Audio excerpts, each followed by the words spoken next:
प्राकृत अनुरागी सभी महानुभावों को मेरा डॉक्टर पुलक गोयल का यथा योग्य अभिवादन, सादर जय जिनेन्द्र। आज हम प्राकृत डिप्लोमा कोर्स के अंतर्गत पाठ्य पुस्तक प्राकृत व्याकरण में से पाठ क्रमांक 1 संधि, इसका दूसरा भाग देख रहे हैं। आपने पिछले वीडियो में दो प्रकार की स्वर संधियां देख ली, समान स्वर संधि और असमान स्वर संधि। इसके काफ़ी लोगों ने बहुत सारे होमवर्क भी कमेंट में भेजे हैं, जो कि बहुत अच्छी बात है। आप आज के इस वीडियो में दो तीन टॉपिक संधि से रिलेटेड देखेंगे, जो कि बहुत इम्पॉर्टेंट हैं। स्वर संधि का निषेध, लोप विधान संधि और पदों की द्विरुक्ति में संधि का विधान। ये तीन टॉपिक आज के इस वीडियो में क्लियर किए जाएंगे। आप सभी अपनी कॉपी में नोट्स भी बनाते जाइए और होमवर्क जरूर कीजिए। चलिए आज का पाठ शुरू किया जा रहा है। 3 नंबर, स्वर संधि निषेध। यह भी हेमचंद्र प्राकृत व्याकरण के अनुसार यहाँ पर दिया जा रहा है। इसके 3 पॉइंट हैं, क, ख और ग। सबसे पहले क, ई बड़ी ई, उ बड़ा उ के पश्चात, इन चारों के बाद कोई विजातीय स्वर आवे तो संधि नहीं होती है। अभी आपने समान स्वर संधि के टाइम पर देखा था कि छोटी ई या बड़ी ई के साथ में अगर छोटी ई या बड़ी ई आती है तो वह बड़ी ई हो जाती है, और छोटा ऊ और बड़ा ऊ के सामने अगर छोटा ऊ या बड़ा ऊ आता है तो वह बड़ा ऊ हो जाता है। ये हम सीख चुके। लेकिन यहाँ पर कह रहे हैं कि अगर कोई विजातीय स्वर इनके आगे आता है, इनके सामने आता है, मतलब छोटी ई और बड़ी ई के सामने ई और बड़ी ई के अलावा, छोटी और बड़ी ई के अलावा कोई भी स्वर आता है तो संधि नहीं होती है। यह नियम है। और ऊ और बड़ा ऊ, छोटा ऊ और बड़ा ऊ के बाद भी अगर कोई दूसरा विजातीय स्वर आता है, दूसरा स्वर आता है तो संधि नहीं होती है। यहाँ पर उदाहरण दिया जा रहा है। ये सारी जो संधियां हैं प्राकृत की, ये आप नोट कर लीजिए। संस्कृत से डिफरेंट हैं। कई लोग संस्कृत के जानकार प्राकृत में भी वैसी ही संधियां कर देते हैं, जो कि बिल्कुल गलत है। यहां पर देखें, जैसे पहला उदाहरण दे रहे हैं, जाई प्लस अंध। छोटी ई का उदाहरण है ये, जाई। यहां छोटी ई है और इसके बाद अंध में छोटा अ, तो ई प्लस अ बराबर संधि नहीं होगी। ई भी रहेगा, अ भी रहेगा। जाई अंध। देखिए, जाई प्लस अंध संधि हुई जाई अंध। यहां पर ई और आ में कोई परिवर्तन नहीं हुआ, दोनों जुड़ गए हैं, लेकिन दोनों स्वतंत्र रूप से दिखाई भी दे रहे हैं। इसका अर्थ हुआ जन्म से अंधा। दूसरा उदाहरण दे रहे हैं बड़ी ई का, पुढ़वी प्लस आऊ। पुढ़वी वा में बड़ी ई की मात्रा और आऊ बड़ी ई प्लस आ, दोनों में संधि नहीं हुई है। पुढ़वी आऊ, पृथ्वी की आयु, ये पूरा एक शब्द बना दिया गया। छोटे ऊ का उदाहरण, बहु प्लस अठ्ठीय। बहु हा में छोटे ऊ की मात्रा, अठ्ठीय छोटा अ, ऊ और आ मिलकर संधि नहीं हुई और शब्द बन गया बहुअठ्ठीय। ये पूरा शब्द बन गया, बहुत हड्डियों वाला। बड़े ऊ का उदाहरण, तणु, ण में बड़े ऊ की मात्रा प्लस अकय, बड़ा ऊ प्लस अ, संधि नहीं हुई, तणु अकय, शरीर से नहीं किया हुआ। कय का मतलब होता है किया हुआ, अकय का मतलब नहीं किया हुआ, तणु, तणु का मतलब है शरीर, शरीर से नहीं किया हुआ। ये यहां पर हो गया। ये तो हुआ स्वर संधि का निषेध। और कौन कौन सी संधियां नहीं होती हैं? ख, ए और ओ के बाद स्वर होने पर संधि नहीं होती है। पिछला वाला रूल तो ये था ई, बड़ी ई और छोटी ई, ऊ और बड़ा ऊ, इसके बाद विजातीय स्वर होगा तो संधि नहीं होगी। लेकिन ये जो सेकंड रूल आ रहा है खा, उसमें ये है कि ए और ओ के बाद तो संधि होती ही नहीं है, मतलब संधि का ही टोटल निषेध है। लच्छी ए, यहां पर अंत में ए है। आणंदो, बड़ा आ, ए के बाद बड़ा आ आया, लच्छिए आणंदो, संधि नहीं हुई, दोनों शब्द एक साथ जोड़ दिए गए, लेकिन ए और बड़ा आ इसमें कोई परिवर्तन नहीं हुआ। लच्छिए आनंदो, लक्ष्मी का आनंद। महावीरे प्लस आगच्छई, महावीरे रा में एक ही मात्रा, आगच्छई बड़ा आ, महावीरे आगच्छई, यहां भी संधि नहीं हुई, महावीर आता है, आगच्छई मतलब आता है। अहो अच्छर्यम, अहो हा में ओ की मात्रा प्लस अच्छर्यम में आ, ओ और आ में संधि नहीं हुई, ओ के बाद कोई भी स्वर आएगा तो उसमें संधि नहीं होगी, ए के बाद कोई भी स्वर आएगा उसमें संधि नहीं होगी। ये रूल आपको याद रखना है। अहो अच्छर्यम, प्रशंसनीय, आश्चर्य। अहो अपन कहते हैं प्रशंसा के अर्थ में, और अच्छर्यम मतलब आश्चर्य, प्रशंसनीय, आश्चर्य। इसका तीसरा एक और पॉइंट है जो बहुत इंपॉर्टेंट है। ग, क्रियापद के प्रत्यय के स्वर की अन्य किसी भी दूसरे स्वर के साथ संधि नहीं होती है। जो क्रियापद हैं प्राकृत में उनके साथ, जैसे यहां पर उदाहरण दिया है होई, यह क्रियापद है, क्रियापद के साथ संधि होगी ही नहीं। क्रियापद चाहे होई, भवंती, कुछ भी हैं, उनके साथ कोई भी संधि किसी भी शब्द की स्वर की नहीं होगी। अब इसका यहां देख लीजिए, होई प्लस इह, होई ई छोटी है, इह ई छोटी है, कायदे से जो हमने समान स्वर संधि देखी थी उस रूल के अनुसार छोटी ई और छोटी ई मिलकर बड़ी ई हो जाती, लेकिन यहां पर क्रियापद है होई, होई यह क्रियापद है, इसलिए संधि का निषेध कर दिया गया, संधि नहीं होगी, इसलिए यहां पर जोड़ा भी नहीं गया है, होई और इह दोनों को अलग अलग लिखा है। तो इस दृष्टि से होई का मतलब होता है इह यानी यहां, यहां होता है, ये इसका अर्थ हो गया। तो ये स्वर संधि निषेध के रूल्स हुए। आगे चल रहे हैं, चौथा पॉइंट, लोप विधान संधि, ऐसी संधि जिसमें लोप का विधान है। अभी तो यहां पर स्वर संधि नहीं होगी ये बताया, अब लोप विधान मतलब कि दो में से किसी एक स्वर का लोप हो जाता है। देखिएगा, यह भी हेमचंद प्राकृत व्याकरण के अनुसार बताया जा रहा है। क, इसमें भी 3 पॉइंट है। सबसे पहले क, स्वर के बाद स्वर रहने पर, स्वर के बाद स्वर रहने पर पूर्व स्वर का, पूर्व स्वर यानी पहले वाले स्वर का लोप विकल्प से होता है। बहुत इंपॉर्टेंट है, और ये रूल तो हर जगह आपको लागू करना पड़ेगा, क्योंकि दो स्वर जब जुड़ रहे हैं तो उसका पहले वाले स्वर का विकल्प से लोप होता है। विकल्प से लोप होता है का क्या मतलब? विकल्प से लोप होता है मतलब कि उसका लोप हो भी सकता है और नहीं भी हो सकता है। अब यहां उदाहरण देखिए, नर प्लस ईसर, नर रा में छोटा अ, ईसर बड़ी ई, अ प्लस बड़ी ई, पहला स्वर है अ और दूसरा स्वर इसमें जुड़ रहा है बड़ी ई। तो इस रूल में जिसमें बताया कि पूर्व स्वर का लोप मतलब छोटे आ का लोप कर दीजिए, तो नर आ का लोप हुआ और उसमें ई जुड़ गया, नरी सर, ये इसका रूप सामने शब्द बन गया संधि होकर, नरी सर। लेकिन ये विकल्प से है, विकल्प से है मतलब इसके अलावा भी इसमें बात बनेगी अ प्लस ई बराबर ए, जो हमारा असमान स्वर संधि में हमने सीखा था। तो अ प्लस ई बराबर ए, तो हो गया नरेसर। दो विकल्प इसके बन गए, नरीसर जब हमने पूर्व स्वर का लोप किया, और फिर नरेसर जब हमने अ और ई मिलाकर ए कर दिया, तो ये दो विकल्प हमारे बन गए, नरीसर अथवा नरेसर।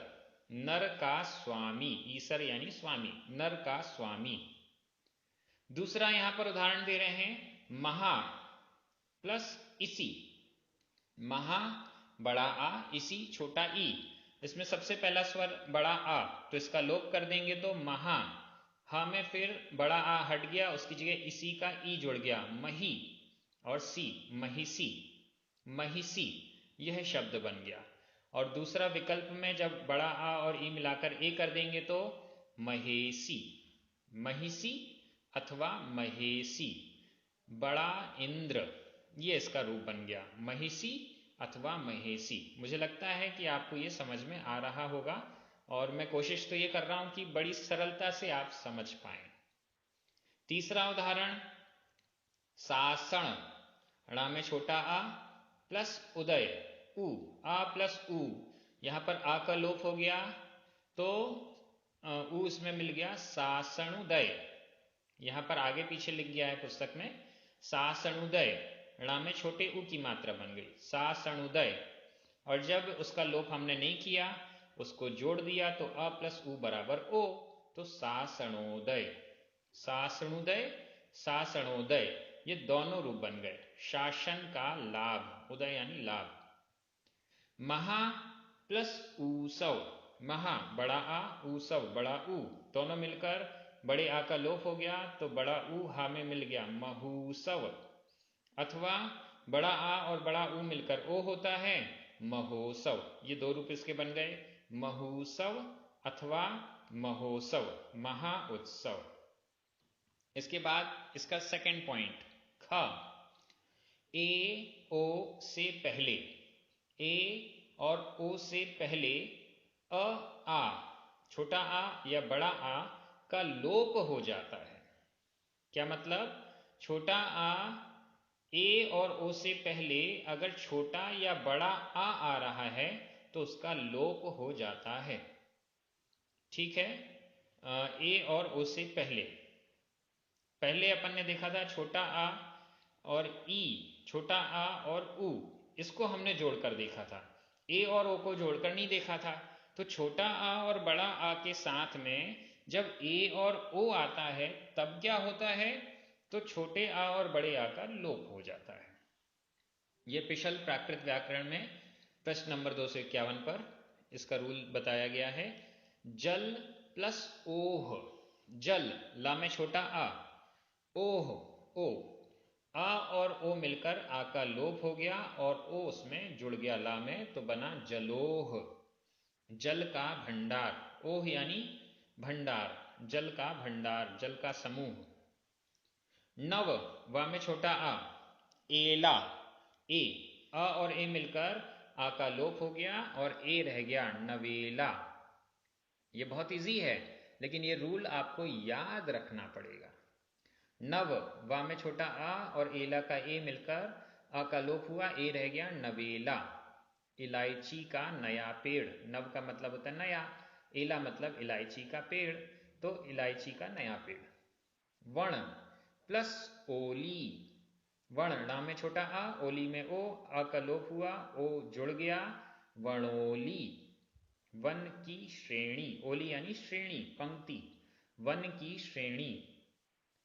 माला प्लस ओहड, माला, ला में बड़ा आ, ओहड ओ, बड़ा आ और ओ मिलकर बड़े आ का लोप हो गया, ओ रह गया, मालोहड, मालोहड। माला फेंकी गई, ओहड मतलब फेंकी, फेंकना, माला फेंकी गई, फेंकी हुई माला, ऐसा भी अर्थ कर सकते हैं, माला फेंकी हुई। तो इस प्रकार से ये भी रूल आपने सीख लिया, आप नोट करते जा रहे हैं, उसके उदाहरण भी नोट करते जा रहे हैं। और शास्त्रों को जब आप, प्राकृत के ग्रंथों को जब आप पढ़ते हैं तो उसमें से इनको छांट भी रहे होंगे कि इस ग्रंथ में, इस गाथा में इस स्वर संधि का, असमान स्वर संधि का, समान स्वर संधि का या कौन सी संधि का प्रयोग किया गया है, वो भी आप छांटते जाइए। इससे आपकी प्रैक्टिस भी होगी और ये संधियां आपको याद भी हो जाएंगी। तीसरा पॉइंट, ग, इसमें दो पॉइंट हैं। पहला, पूर्व पद के पश्चात छोटे अ का लोप दिखाने के लिए एक अवग्रह चिन्ह जो कि एस के आकार का लिखा जाता है। ये होता क्या है, जैसे यहाँ पर का में बड़ा आ प्लस अवत्था, अब बड़ा आ और छोटा आ मिलकर बड़ा आ हो गया, लेकिन यहाँ पर एक छोटा आ इसमें ऑलरेडी है, वो कैसे पता चलेगा? क्योंकि का प्लस वत्था भी हम जोड़ेंगे तो कावत्था ही होगा, और का प्लस अवत्था जोड़ेंगे तो भी कावत्था ही होगा। तो उसमें जो छोटा आ लोप हुआ है उसको इंडिकेट करने के लिए ये अवग्रह का चिन्ह होता है। हालांकि प्राकृत की किसी भी व्याकरण में ये अवग्रह का चिन्ह आपको लिखा हुआ नहीं मिलेगा, संस्कृत में भी नहीं मिलेगा, कहीं नहीं मिलेगा, लेकिन ये हमारी सहूलियत के लिए है जो कि वर्तमान में अवग्रह का चिन्ह लगाया जाता है। तो इस दृष्टि से का बड़ा आ प्लस अवत्था छोटा आ दोनों मिलकर बड़ा आ हो गया। इसमें जो अवत्था में बाद वाले का जो छोटा आ है उसका लोप हुआ है, उसको शो करने के लिए अवग्रह का चिन्ह लगा हुआ है, कावत्था, क्या अवस्था। यह है प्राकृत गद्य पद्य सौरभ में पाठ क्रमांक 7 पर गाथा नंबर 61 में ये कावत्था ये शब्द आपको मिलेगा। दूसरा यहां पर कह रहे हैं पूर्व पद के पश्चात बड़ा आ का लोप दिखाने के लिए दो अवग्रह चिन्ह भी, एस के दो चिन्ह भी लिखे जाते हैं, जैसे ना प्लस आलसेण। अब यहां बड़ा आ प्लस बड़ा आ बराबर बड़ा आ। अब आलसेण के जो दो बड़ा आ है उसका लोप हुआ तो उसकी जगह अवग्रह के दो चिन्ह आपको दिखाई दे रहे हैं, नालसेण, आलस्य के बिना। ये अपन को ध्यान रखना है, ये हमारी सहूलियत के लिए है, मतलब हमारी आसानी के लिए है, जिससे हम आसानी से इसको समझ सकें। पांचवा पॉइंट, ये संधियों का जो पाठ है बहुत महत्वपूर्ण है। जब भी आप कोई ग्रंथ पढ़ेंगे तो संधि विच्छेद तो करना ही होगा। पांचवा पॉइंट, पदों की द्विरुक्ति में संधि विधान। ये भी हेमचंद प्राकृत व्याकरण में से यहां लिया गया है। पदों की द्विरुक्ति, द्विरुक्ति क्या कहलाती है? जब एक ही पद दो बार जोड़ दिया जाता है तो वो कहलाती है द्विरुक्ति। एक ही पद दो बार यूज किया जाता है, दो बार बोला जाता है, तो वह कहलाती है द्विरुक्ति। जैसे हिंदी में हम बोलते हैं बार बार, तो बार शब्द को दो बार बोल दिया, बार बार। ऐसे ही जहां पदों की द्विरुक्ति हुई हो वहां दो पदों के बीच में आधा म विकल्प से आ जाता है। ठीक है, पदों की द्विरुक्ति हुई हो, जैसे यहां उदाहरण दिया है एक प्लस एक कम, तो एक एक। अब यहां पर बीच में आधा म विकल्प से आ जाता है। अब आधा म और ए जुड़ गया तो मां में एक ही मात्रा बन गई, एक प्लस एक कम, इसमें आधा म जुड़ गया, एक प्लस आधा म प्लस एक कम बराबर एकम एकम। लेकिन ये भी आधा मां भी विकल्प से जुड़ता है। विकल्प से जुड़ता है मतलब इस आधे मां के बिना भी कार्य हो सकता है, संधि हो सकती है। तो एक एकम में का में छोटा आ है और ए, आ और ए मिलकर आ का लोप हो गया, उसकी जगह ए रह गया, जो कि अभी हमने 4 नंबर खा में सीखा था। तो आ का लोप हुआ, ए जुड़ गया, तो एक एकम। इसके दो रूप बन गए, एकम एकम अथवा एक एकम। इसका अर्थ हुआ हरेक, प्रत्येक। एक एकम, एक प्लस एक कम, एक एकम और एक एकम, एकम एकम अथवा एक एकम। यहां पर एक बात और मैं प्रासंगिक आपको बता दूं, आधा म में हलंत आपको यहां दिख रही है। प्राकृत में कोई भी शब्द हलंत वाला नहीं होता है, तो इसीलिए आपको जब ये संधि वाले में दिखा रहे हैं तो आधा म दिखा दिया है, क्योंकि यहाँ हिंदी माध्यम से आपको समझाया जा रहा है। लेकिन जब हम प्राकृत में शो करेंगे तो वो आधा मां नहीं दिखाया जाएगा, उसकी जगह बिंदी लगा दी जाएगी। यह आपको आगे के अगले पाठ में संधि के नियम में भी आपको बताया जाएगा। इसका दूसरा उदाहरण एक प्लस एक केण। यहां भी द्विरुक्ति है, इसलिए विकल्प से आधा मां आ गया, एक प्लस आधा मां प्लस एक केण, एक में केण, एक में केण। और जब आधा मां नहीं आएगा तो क में छोटा आ और ए, आ का लोप हो गया, ए रह गया, एक के केण।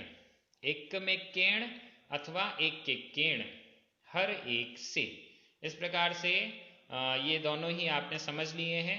आज हमने 3 प्रकार की नियम पढ़े हैं, स्वर संधि निषेध के नियम, लोप विधान संधि के नियम और पदों की द्विरुक्ति में संधि के विधान, इसको हमने पढ़ा है। आगे और भी संधियों के नियम हम सीखेंगे तीसरे वीडियो में, चौथे वीडियो में। इस प्रकार से आपका बहुत अच्छा अध्ययन हो रहा है, आप प्रैक्टिस जरूर करें। आपको मैं होमवर्क के रूप में ये जो 3 संधियां हमने सीखी हैं उनके 5-5 उदाहरण आपको छांटने हैं ग्रंथों में से। थोड़ा सा कठिन है क्योंकि हो सकता है ये आपको ढूंढने में ना आए, कठिनाई से ढूंढने में आए, लेकिन जब भी आपको खोजने में मिलते हैं तो आप कमेंट में जरूर लिखें। आप सभी बहुत अच्छे से पढ़ रहे हैं, सभी को बहुत बहुत धन्यवाद। जिनके निमित्त से ये वीडियोस YouTube पर परमानेंट हो रहे हैं उन पुण्यार्जकों को भी बहुत बहुत धन्यवाद। सभी को जय जिनेंद्र।